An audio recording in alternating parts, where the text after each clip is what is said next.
नमस्कार, on point news Dastak में आप सभी का स्वागत है। मैं हूं डॉक्टर सीमा परिहार। देश विदेश की जानकारियों के साथ ही आज खास है देश का अंतरिम बजट। आंध्र बिहार के लिए खुले भंडार, काशी की तर्ज पर बिहार में होगा महाबोधि और विष्णुपद कॉरिडोर का विकास।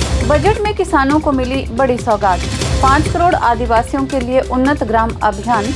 मुद्रा लोन की लिमिट 10 लाख से बढ़कर हुई 20 लाख। पूर्वोदय स्कीम से चमकेगा पूर्वी भारत। अमृतसर कोलकाता औद्योगिक कॉरिडोर के तहत गया में औद्योगिक केंद्र होगा स्थापित। आंध्र प्रदेश के लिए पोलावरम सिंचाई परियोजना पूरा करने की अहम घोषणा। 1 करोड़ युवाओं के लिए इंटर्नशिप प्रोग्राम का ऐलान। बांग्लादेश शेख हसीना को चरम भ्रष्टाचार और विकराल बेरोजगारी पर पाना होगा काबू, तभी दे पाएगी नया संदेश। कमला हैरिस के लिए प्रचार करेंगे जो बाइडेन बोले उम्मीदवार बदला लेकिन मिशन नहीं बदला है। कनाडा में उपद्रवियों का दुस्साहस, एक बार फिर मंदिर को बनाया निशाना। भारत विरोधी नारे लिखे। अंतरिम बजट में खेल खिलाड़ियों को मिले 3,442 करोड़ रुपए, पिछले साल की तुलना में 45 करोड़ ज्यादा। और अब समाचार विस्तार से। वित्त मंत्री निर्मला सीतारमण ने आज वित्तीय वर्ष 2024-25 का बजट पेश किया।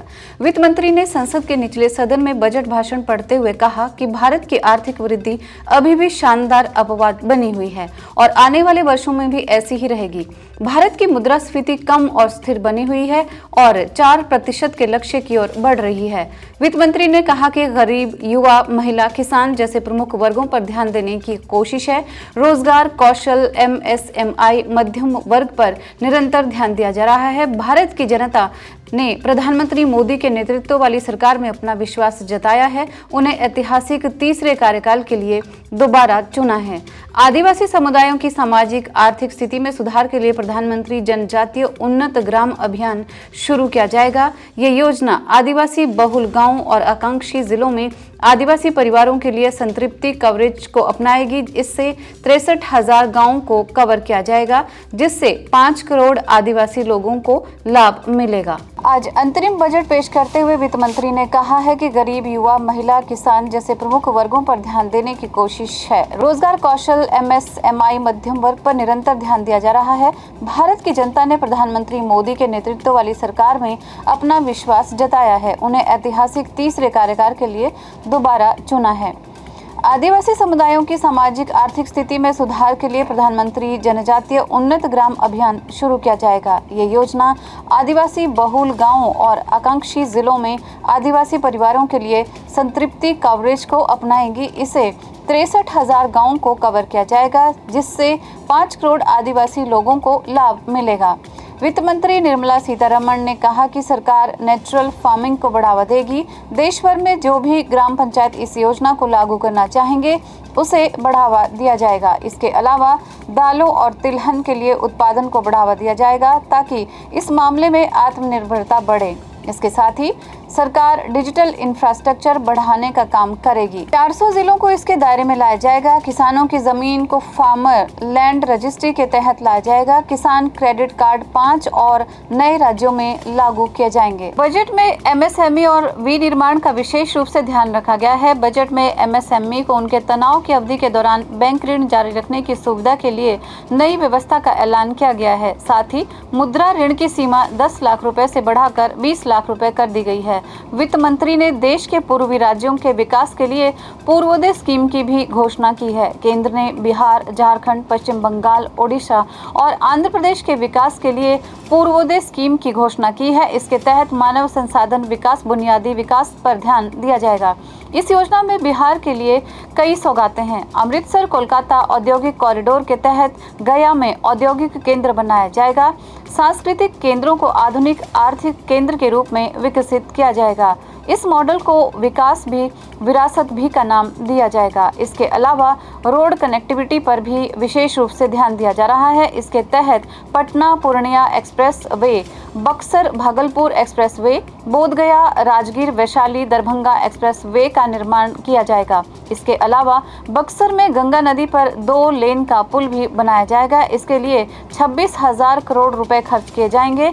और इसके अलावा केंद्र सरकार ने काशी की तर्ज पर बिहार के गया में विष्णुपद मंदिर और महाबोधि मंदिर कॉरिडोर का निर्माण करने का भी फैसला लिया है। 2400 मेगावाट की क्षमता का पावर प्लांट का निर्माण पीरपेंती में 21,400 करोड़ की लागत से किया जाएगा। न्यू एयरपोर्ट, मेडिकल कॉलेज भी बिहार में बनाए जाएंगे।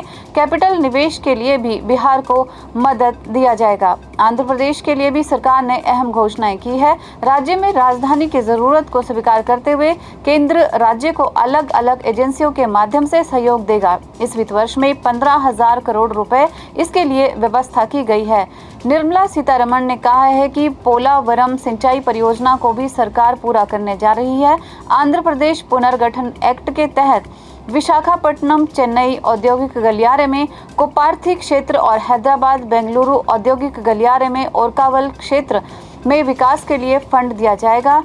केंद्रीय बजट पेश करते हुए वित्त मंत्री निर्मला सीतारमण ने कहा, सरकार 500 शीर्ष कंपनियों में 1 करोड़ युवाओं को इंटर्नशिप के अवसर प्रदान करने के लिए एक योजना शुरू करेगी। इसमें 5,000 रुपये प्रतिमाह इंटर्नशिप भत्ता और 6,000 रुपये की एकमुश्त सहायता दी जाएगी। और अब कुछ खबरें विदेश से। जब भी बांग्लादेश में कोई आंदोलन होता है तो बीएनपी, जमाते इस्लामी एवं अन्य कट्टरपंथी समूह उसका पूरा फायदा उठाने की कोशिश करते हैं। प्रधानमंत्री शेख हसीना को चरम भ्रष्टाचार और विकराल बेरोजगारी पर काबू पाना होगा ताकि इनकी आड़ में कट्टरपंथी ताकतें अपने मंसूबों में कामयाब न हो सके। अमेरिकी राष्ट्रपति जो बाइडेन ने राष्ट्रपति पद की दौड़ से बाहर होने के अपने फैसले को सही कदम बताया है और कहा है कि वो नवंबर में होने वाले आम चुनावों के लिए अपनी डिप्टी कमला हैरिस के लिए प्रचार करेंगे। कमला हैरिस को जो बाइडेन ने राष्ट्रपति पद के लिए डेमोक्रेटिक पार्टी के नए उम्मीदवार के तौर पर अपना समर्थन दिया है। सोमवार को अपनी पूर्व प्रचार अभियान टीम से फोन पर बात करते हुए उन्होंने कहा, बाइडेन ने प्रचार की टीम से कमला हैरिस को बतौर राष्ट्रपति उम्मीदवार अपनाने की अपील की। बाइडेन के नाम वापस लेने के बाद अब बाइडेन प्रचार टीम हैरिस प्रचार टीम हो गई है। बाइडेन ने कहा कि प्रचार अभियान टीम का नाम भले ही बदल गया है लेकिन मिशन वही है, डोनाल्ड ट्रंप को हराना। कनाडा में एक बार फिर हिंदू मंदिर को निशाना बनाया गया है। एडमंटन में एक मंदिर पर भारत विरोधी नारे लिखे गए हैं। हिंदू अमेरिकन फाउंडेशन ने बताया कि BAPS स्वामीनारायण मंदिर पर सुबह सुबह भारत विरोधी नारे लिखे गए। इसमें भारतीय मूल के कनाडाई सांसद चंद्र आर्य पर हमला किया गया। हिंदू अमेरिकन फाउंडेशन ने सोशल मीडिया मंच X पर इसकी एक तस्वीर साझा की है। वित्त मंत्री निर्मला सीतारमण ने मंगलवार को बजट पेश किया। इससे पहले 1 फरवरी को उन्होंने अंतरिम बजट 2024 पेश किया था। इसमें खेल और खिलाड़ियों को लेकर मोदी सरकार ने बड़े ऐलान किए थे। अंतरिम बजट में मोदी सरकार ने खेल को 3,442.32 करोड़ रुपए दिए थे, जो कि पिछले साल पेश किए गए बजट के मुकाबले 45 करोड़ रुपए ज्यादा है। अगले 24 घंटों के दौरान गुजरात, कोंकण और गोवा और पूर्वी राजस्थान के कुछ हिस्सों में मध्यम से भारी बारिश संभव है। मध्य प्रदेश, छत्तीसगढ़, विदर्भ और तटीय कर्नाटक के कुछ हिस्सों में हल्की से मध्यम बारिश के आसार बने हुए हैं। सिक्किम और पूर्वोत्तर भारत, पश्चिम उत्तर प्रदेश, उत्तराखंड, हिमाचल प्रदेश, पंजाब के कुछ हिस्सों में, हरियाणा, दिल्ली, मराठवाड़ा, मध्य महाराष्ट्र, तेलंगाना, अंडमान और निकोबार द्वीप समूह, उप हिमालयी पश्चिम बंगाल और ओडिशा में हल्की से मध्यम बारिश संभव है। जम्मू कश्मीर, गिलगिट बाल्टिस्तान, मुजफ्फराबाद, लद्दाख, राजस्थान के पश्चिमी हिस्सों, आंतरिक कर्नाटक, आंध्र प्रदेश, तमिलनाडु और लक्षद्वीप में हल्की से मध्यम बारिश हो सकती है। देश विदेश से जुड़ी इसी तरह की जानकारियों को पाने के लिए जुड़े रहिए ऑन पॉइंट भारत के साथ। धन्यवाद।